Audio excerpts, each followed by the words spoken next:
J'invite Madame Soeris, voilà, ravie de vous accueillir pour faire la clôture de cette journée. Bon, déjà, merci beaucoup d'avoir participé à toute cette séquence. Et puis, je pense que pour la plupart d'entre vous, en tout cas une partie d'entre vous, c'est pas la première, puisque c'est la deuxième fois qu'on le fait.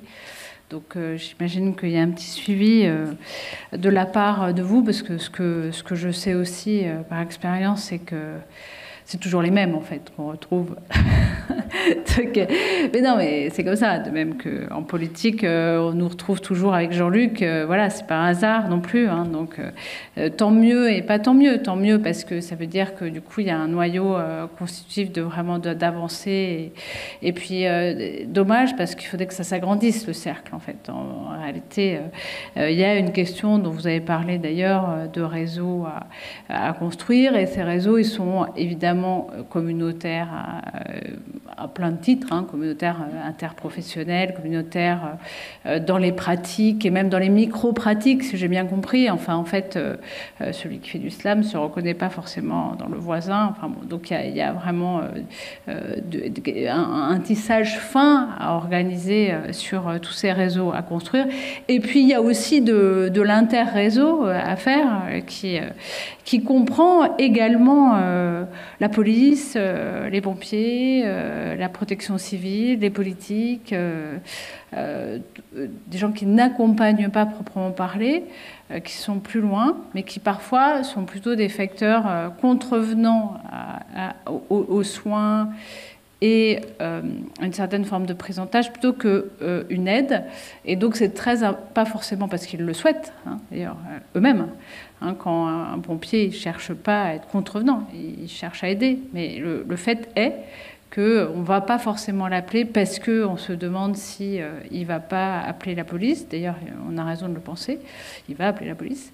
Non, mais enfin, en fait, donc tous ces sujets-là doivent être travaillés aussi en réseau, bien entendu. C'est une des raisons pour lesquelles aussi on fait non seulement des séquences comme ça, c'est-à-dire comment on avance, on fait une culture commune, mais comment cette culture, on la partage avec des gens qui ne sont pas seulement dans l'accompagnement et qui sont aussi dans la politique publique, dans le maintien de l'ordre, sur d'autres sujets, parce que finalement, quand même, la question, de la survie de chacun est essentielle, quel qu'il soit, y compris pour les forces de l'ordre, et deuxièmement, parce qu'il y a tout un travail, comme vous l'avez dit, de parcours, hein, c'était un des dernières interventions sur le fait de réfléchir à comment on prend en charge les gens au départ, comment ils rentrent dans le soin. Et moi, quand j'entends dire, par exemple, que les médecins ne sont pas du tout identifiés comme des points d'entrée dans le soin, bah, c'est un problème évident.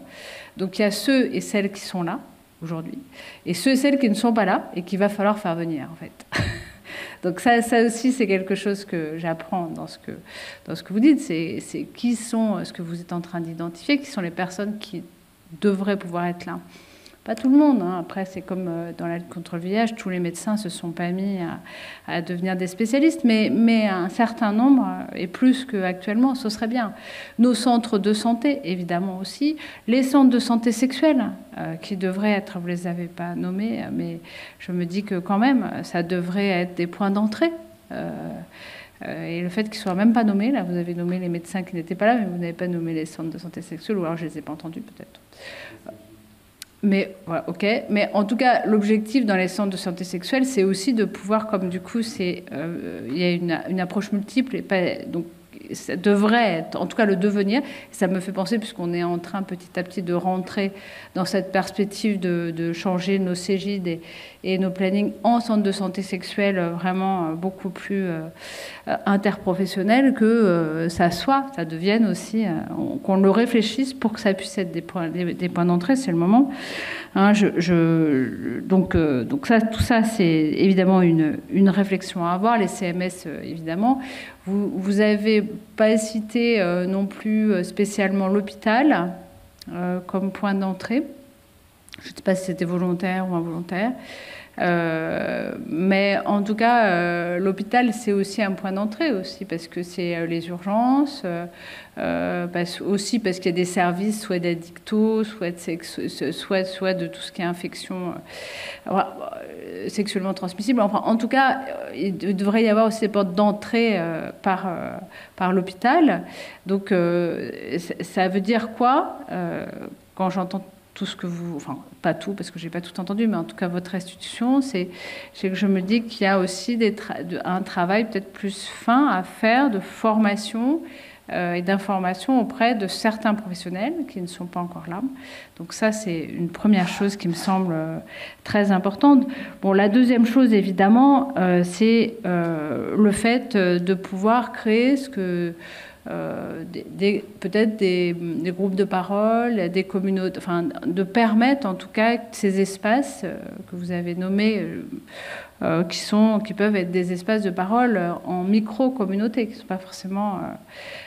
donc ceux et celles qui se reconnaissent qui d'abord entrent par l'entrée gay, mais ça peut être aussi par l'entrée slam ou par l'entrée d'une pratique ou d'une autre. Et comment favoriser ça? Je vois un nom avec la tête, alors peut-être que je dis une bêtise, tant pis.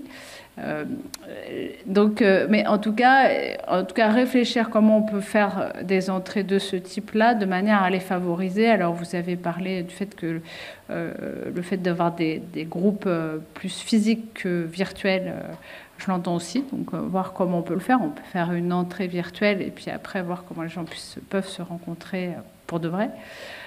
Donc ça veut dire beaucoup de choses à faire de manière très fine, mais je suis sûre que nous, à la fois avec la MMPCR, avec la DSP, que d'ailleurs j'en profite pour remercier beaucoup sur l'organisation de tout ce plan, parce que j'ai commencé par le petit bout à l'envers de ce qu'on m'avait dit de présenter, mais c'est pas grave, de ce plan pour le chemsex qu'on a commencé à monter, c'est vraiment l'idée d'avoir vraiment différents points, et d'abord formation, information, nouvelles pratiques interprofessionnelles.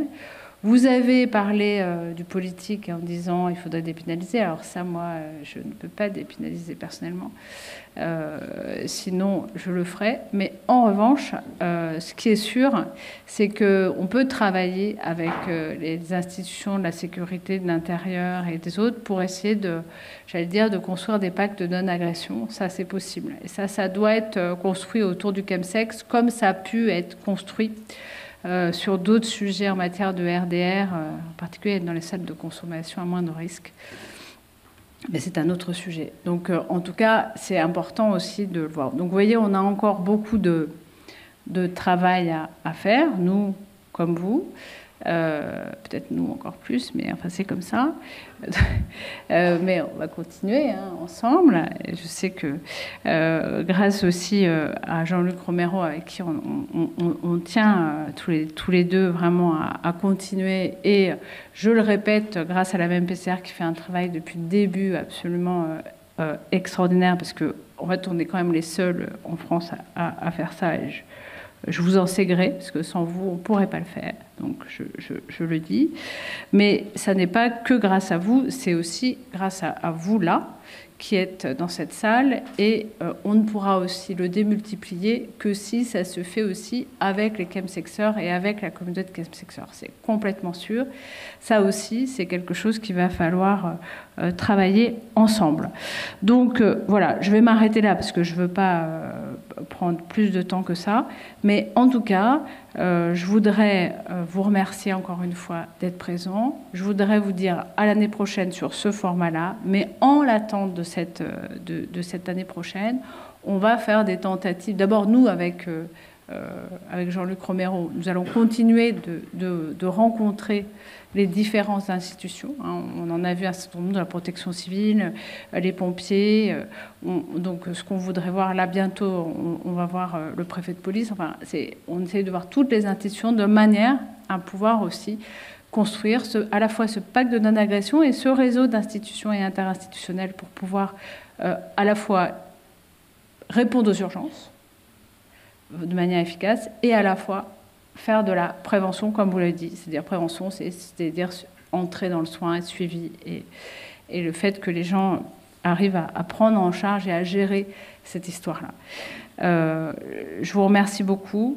Grâce à vous, nous essayons de faire quelque chose qui quitte la discrimination, le jugement, ce qui existe beaucoup et beaucoup trop. On a eu une période terrible avec l'affaire Palmade où ça a été une surmédiatisation qui a été catastrophique justement pour tout ce travail en fait de non-jugement. On sait que le jugement, la discrimination et ce type de communication intempestive, ça fait beaucoup de mal. Ça tue plutôt que ça aide. Donc il va falloir fabriquer autre chose et je compte sur vous et vous pouvez compter sur nous. Merci beaucoup.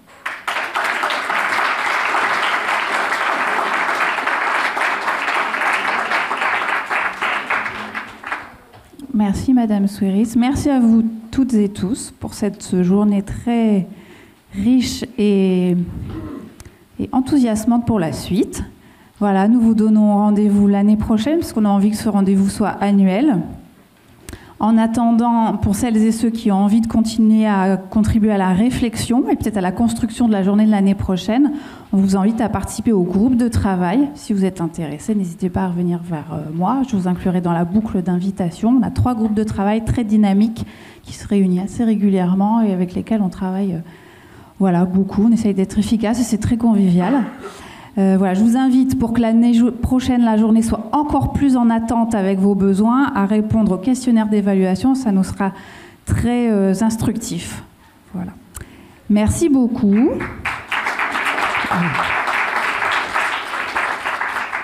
Et mes collègues me disent, il reste quelques petits sacs pique-nique.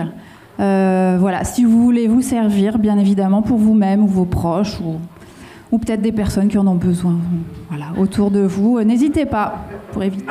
À bientôt.